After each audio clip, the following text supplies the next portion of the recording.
Okay, today we're going to talk about this new golden at bat rule. This has not been implemented yet, but they are talking about potentially trying this. Probably going to start in an all-star game, and then I don't know if it's ever going to get to an actual regular season game. But let's go over the rule, and then in the comment section below, put if you would like this rule or not. And then I'm going to give my opinion as we go through this article. This article is written by Jason Stark. It's over on the Athletics and New York Times.com, I believe. So I'll put that link down below. Also, sorry, my smoke detector is still running low on batteries. I have to get a new battery. I have to get a ladder to be able to reach it. So you're going to have to listen to it beep every now and then. People wondering what that is in the background. Okay, so let's get into this article right here. The golden at-bat rule could give MLB a new shine, but is it worth it? So let's scroll through here and let's start to read about what this rule is. There are a variety of rule change ideas that are being talked about out there, Manfred said. One of them, there was a little buzz around it at an owners meeting, was the idea of a golden at-bat. Okay, what is a golden at-bat? What if a team could choose one at-bat in every game to send its best hitter to the plate, even if it wasn't that guy's turn to hit? That's the golden at-bat concept in a nutshell. So he then goes on to say there are 2 outs in the 10th inning on October. The Yankees and Guardians are tied. Does it ring a bell at all? Yes, it does. But in this alternate October universe, it's not Juan Soto who's due up. It's, say, Oswaldo Cabrera. Except the Yankees say, no, we're going to use our golden at-bat rule here and send up Soto. Then home run magic happens. Okay, so exactly how would the rule work? Well, we don't know how it's going to be worded because those details haven't been settled on. They're just in preliminary discussions about this rule. And the MLB officials declined to speak with The Athletic about any possible future rule changes. But lots of variations have been tossed around, and here are some that Jason Stark has heard. So each team gets to pick one at-bat at any point in the game, but only once to play its golden AB card. So would it save the card for that Juan Soto moment, or would it play it in the second inning with the bases loaded and a chance to blow up the game? Strategy alert. Now there's another option. Each team gets one golden at-bat per game, except it only can happen in the 7th inning or later. Or here's another variation that Jason would vote for, where only a team that is trailing or tied in the 9th or later gets to use the golden at-bat. I'm a fan of less is more, and 2 golden ABs every game, 1 per team, might be overkill. And then there's also this potential wrinkle. The Royals use their golden at-bat to let Bobby Witt Jr. lead off the 9th. He makes an out. But who's batting second? What do you know? It's Witt's turn in the lineup. So here he comes.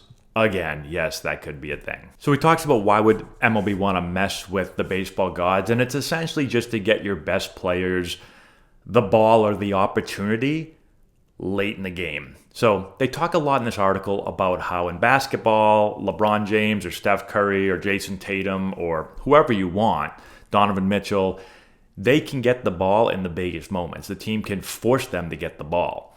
In baseball, obviously, you can't do that. Okay, so here he talks about, are the players ready for the golden at-bat rule? So we actually reached out and asked a bunch of players about the rule, and let's see what they said. So the first one is Christian Yelich, and they originally talked about using it in the All-Star game, and Yelich said, that would be kind of cool. I mean, it's an exhibition game after all, right? So you want to keep it to where it's a game, but also if you want to add a wrinkle that makes it more entertaining or do stuff geared for the fans and keep the entertainment value high, I'm all for it. But then he gets asked about using it in a real game. So he says, but I'd have to see it more. But he didn't rule anything out. And then he was asked, do you think it's too gimmicky? And he said, no. I mean, look, we're doing stuff to change the game up a little bit and make it exciting. So I'm open to any idea, and you kind of just see how it works. And if it's good, it stays. If it's not, you kind of just keep going. So then Carlos Correa was asked about it, and they started off again asking about it in an All-Star game. And Correa said, you're onto something there. He said, it's fun, right? Just put whoever you want in the 9th inning to hit. That would be great.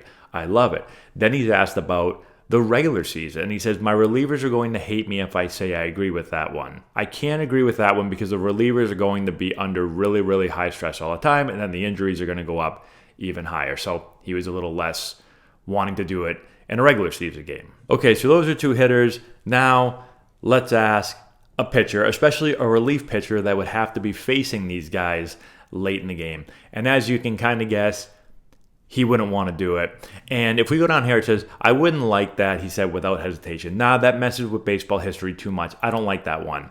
Say you have a guy like Craig Kimbrell who's going to be chasing 500 saves. Then he's got to do it at the end of his career against Aaron Judge and Juan Soto for every save. No, that's not right. And then let's go to Freddie Freeman. And I've pretty much fall under the same thoughts as Freddie Freeman. So he starts off talking about how, again, like everyone, he'd like it in the All-Star game. No one really cares about the All-Star game. I mean, they care about it, but ultimately, like, you can try things in the All-Star game, make it fun. It's for the fans. Who cares? But then when asked about the regular season, this is where Freddie says, no, no, no. I'm old school, even as a young guy. I like baseball. I'm a baseball purist, so I'm going to say no. And then Jason says, let me play devil's advocate here.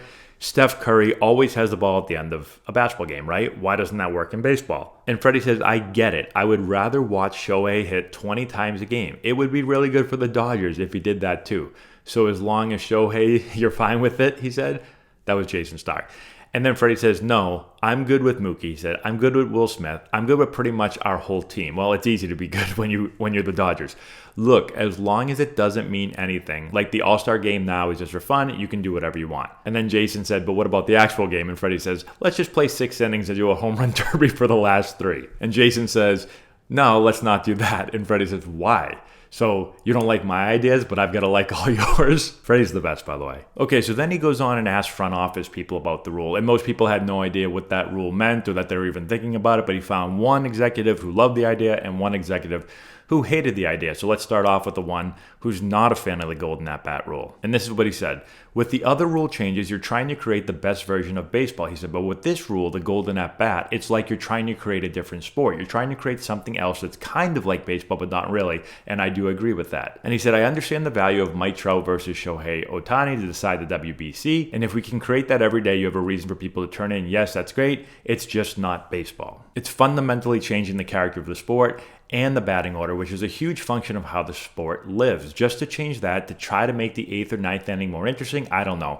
That one is hard for me in ways that changing the infield shift rules and other things are not. Those rules are about returning the game to the way it was meant to be played. This is not. This is like the opposite of that. It's not for me, he said. I feel like it's Savannah banana ball type stuff as opposed to how baseball should be played. Okay, and here's a front office executive that likes the rule. He said, the world is changing. Look at the way entertainment is consumed now. Look at who you're competing with. Today's fans have grown up on their phones. They're used to getting exactly what they want, what they like, what they find engaging and compelling, and they want it now. And they want to watch it for a few minutes and move on. So the golden at-bat accomplished all of those things. Well, me personally, I don't care that people can't pay attention for more than 6 seconds. I don't think we're going to change America's pastime because a bunch of people can't get off of their phones and they need things to happen immediately. Then he said, hitting is so hard. So why would we not give more plate appearances to the best hitters? Something like the golden at-bat gives one of your highest leverage appearances in a game to one of your most talented hitters. I like it. I think that's another small thing you can do to help offense. I also do think that baseball is about building a team, a full team, and all 9 batters are important. So I think that one of the biggest things for teams that are really, really good and make it far is that they have depth. You can't just have a great 1 hitter or 1-2 hitter or 1-2-3 hitter. You need to try to create a lineup that has 9 solid hitters and 9 tough outs, and even more than that sometimes because of injuries. So I actually think it takes away some of the strategy and some of the roster building that goes on right now. And then we've got Joe Madden, who's not a fan, and I'm not a fan of this either, Joe. All right, so Joe comes out and says, you're starting to play this game with a joystick and not human beings. So then Jason goes back to the whole LeBron thing, having the ball at the end of every basketball game.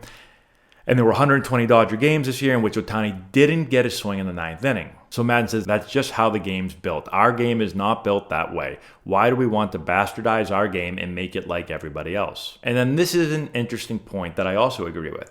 So Jason said, wasn't Trout versus Ohtani awesome baseball theater? Of course, Madden said. So if the sport with this rule could create the ability to have more moments like that, what's the downside? And Madden said the more we see things, the less impact they have.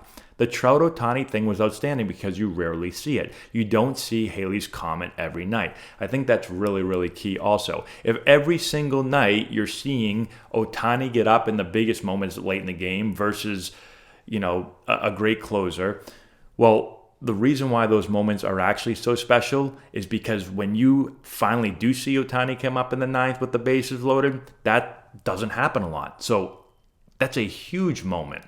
But if it's happening every night, well, then I just think that it makes that moment not as special. I do agree with Madden there. And then he goes on to talk about this anti-team thing. So he said, as you were explaining that, I wrote down the word team. What is that anymore? He says, there's no way you can convince me that you're going to take this non-star part of the team and kind of make them moot in tough situations. After all, when a team succeeds in those circumstances and the non-stars come through, it really builds a lot within the group. And that's one of my points again too. It doesn't make them irrelevant, but the bottom of the roster, the guys that aren't stars, it's kind of like, no, we really don't care about you guys. I understand everyone cares about the all-stars and the best players, but again, I think it's a team sport. And then he finishes off by saying they could do whatever they want. I don't care. To me, it's not interesting at all, not even a little bit. I find nothing interesting about it. I find it totally counter to the team concept in the game, everything you preach on a daily basis. And actually, this is the last thing. He says, lots of changes in baseball were good and important.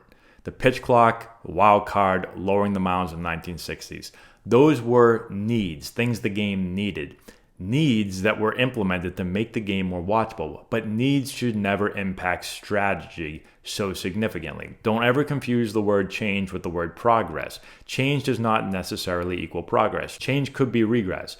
In this situation, it would be totally regressive because the game no longer becomes the game when you start messing with strategy on that level. Who are we trying to serve with this? And what is the purpose of the whole thing? I don't quite understand that. So I agree. Those other things, they did change strategy around, but this is like completely changing the game. So this is a super long article and it just keeps going. You can go over it and read it if you're interested in that. But let me know your thoughts down below. Me personally, I don't believe it should be implemented for a bunch of reasons. We covered a bunch there. I think it also kind of throws a lot of statistics, like what happens if you allow Shohei to get an extra at-bat 162 games a year with the bases loaded? Like what are players' numbers going to start looking like? That's a lot of at-bats in these huge situations. I know that you're probably going to have to face really good relievers, but how many home runs is Shohei going to hit 80 home runs? Is he going to have 230 RBI? I think the numbers get all out of whack. So me personally, again, I think it's just too drastic of a change. I'm not against rule changes to make the game better. I just think this fundamentally changes the entire sport. And I'm personally not for it. Let me know what you think in the comment section below. I'd love to hear. Subscribe to the channel, hit the notification bell, give it a thumbs up, all that good stuff. And we'll talk to you later.